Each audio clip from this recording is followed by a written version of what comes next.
રાજ્યના ફાંકા ફોજદારી કરતા તંત્રની પોલ ઉઘાડી પાડવી છે। 14 કલાક બાદ પણ સુરતમાં 2 વર્ષનું બાળક જે ગટરમાં પડી ગયું છે તેને હજુ સુધી શોધી શકવા માટે આપણું તંત્ર નિષ્ફળ રહ્યું છે। ફાયર બ્રિગેડના જવાનો ગઈકાલ રાતથી આ ગટરમાં ઉતરી અને બાળકને શોધવા માટેના પ્રયાસ કરી રહ્યું છે, છતાં પણ બાળક મળતું નથી। તો અત્યાધુનિક સાધનો અને ટેકનોલોજીના ફાંકા ફોજદારી કરતું આ તંત્ર હવે આ બાળકને ક્યારે શોધશે તેને લઈને સવાલો છે। માતા ચિંતિત છે, પરિવારના લોકો ચિંતિત છે, કારણ કે 2 વર્ષનો કેદાર ગઈકાલે સાંજે ગટરમાં પડી ગયો હતો અને તેને હજુ સુધી તંત્ર શોધી નથી શક્યું। વિગતે વાત કરીએ અહેવાલમાં સુરતની આ ઘટના વિશે। વૈષ્ણવજન તો તેને કહીએ જે પીડ પરાઈ જાનાને રે। નમસ્કાર, હું છું આપની સાથે તુષાર બસિયા। નવજીવન ન્યૂઝમાં આપનું સ્વાગત છે। ગઈકાલે સાંજનો સમય હતો। સાંજના સમયે બુધવારીમાં ગયેલા માતા અને પુત્રને ક્યાં ખબર હતી કે આ તંત્રએ ખુલ્લી ગટર છોડી હશે। મોટા રસ્તા પર ખુલ્લી ગટર હતી અને આ ખુલ્લી ગટરમાં 2 વર્ષનો કેદાર પડી ગયો અને 2 વર્ષનો કેદાર આ ગટરમાં પડતા તેની માતાએ બૂમાબૂમ કરી મૂકી। કેટલાક લોકો તાત્કાલિક ઘટના સ્થળે હાજર હતા। તેમણે અંદર બાળકને શોધવાનો પ્રયાસ કર્યો, પરંતુ આ મોટી ગટરની અંદર પડેલું બાળક કેદાર મળ્યો નહીં। બાદમાં ફાયર બ્રિગેડના જવાનો આવ્યા। ફાયર બ્રિગેડના જવાનો આ ગટરની ગંદકીમાં ઉતરી બાળકને શોધવા માટેના પ્રયત્ન કરતા જોવા મળ્યા। ગઈકાલ રાતથી ફાયર વિભાગની અનેક ટીમો આ કામમાં લાગી છે કે ગટરના ઢાંકણા ઊંચકી એક મેનહોલની તપાસ ચાલી રહી છે અને ડ્રેનેજ લાઇનને તેઓ વીખી રહ્યા છે, કારણ કે 2 વર્ષનો કેદાર ગઈકાલ સાંજથી હજુ સુધી મળ્યો નથી।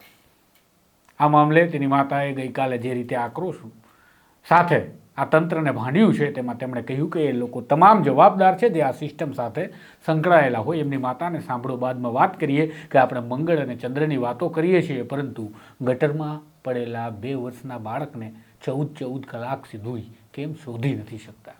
મારો છોકરો આઈસ્ક્રીમ ખાવા જતો હતો ને ગટરનું ઢાંકણું ખુલ્લું હતું, મને ખબર નહોતી ને અચાનક પડી ગયો અંદર। ક્યાંથી ક્યાં જતા હતા ઘટના? ક્યાંયથી ને બુધવારી ભરાઈને અમે આવેલા એમાં। પછી કેટલા વાગ્યાની આ ઘટના?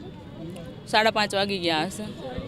ત્યાર પછી કોને બોલાવવામાં તો કોઈ નહીં હતા, આદમી 2 ઉતરા પણ એને ન મળ્યા। પછી એમ્બ્યુલન્સ બોલાવી, એમ્બ્યુલન્સવાળાએ બધાને ફોન કર્યો। તમારા દીકરાનું નામ કેટલા વર્ષનું? કેદાર નામ હતું ને 2 વર્ષનો હતો। કઈ જગ્યાએ રહો છો? સુમન સાધનામાં, અહીંયા જ વરિયાવ। હવે તમારી શું માંગ છે? તમારો દીકરો મળી ગયો છે કે ક્યારથી શોધખોળ ચાલુ? હજી મળ્યો જ નથી। આ લોકો કરે છે શું એ જ નથી ખબર પડતી। ક્યારના ગોતે છે, 2 કલાકથી તો ગોતે છે। હવે મળશે કે નહીં મળે કોને ખબર છે આની અંદરથી। કોને આમાં બેદરકારી કોની લાગી રહી છે? બધાની જ, બધા સરકાર માત્ર બધાને આની અંદર જેટલા પણ આવતા હોય ને બધા જ। તો તમે સાંભળ્યું, આ વેદના હતી એ માતાની, જે માતાનું બાળક આ ગટરમાં ખાબક્યું છે। 2 વર્ષના કેદારની માતા હજુ પણ વલખા મારી રહી છે, તેના પિતા વલખા મારી રહ્યા છે। તેમની આંખો રાહ જોઈને બેઠી છે કે તેમનો કેદાર મળશે, પરંતુ આ પરિવારના આંસુ સાથેની આંખો હવે આશા ગુમાવી રહી હોય એ પ્રકારની સ્થિતિ થઈ છે, કારણ કે 14 કલાક થઈ ગયા છે આ ઘટનાને અને હજુ સુધી કેદારનો કોઈ અતોપતો મળી નથી રહ્યો। આ ગટર એટલી વિશાળ છે કારણ કે આ સુરત શહેરની ગટર છે અને મોટા નગરોની ગટર પણ મોટી હોય, સ્વાભાવિક છે।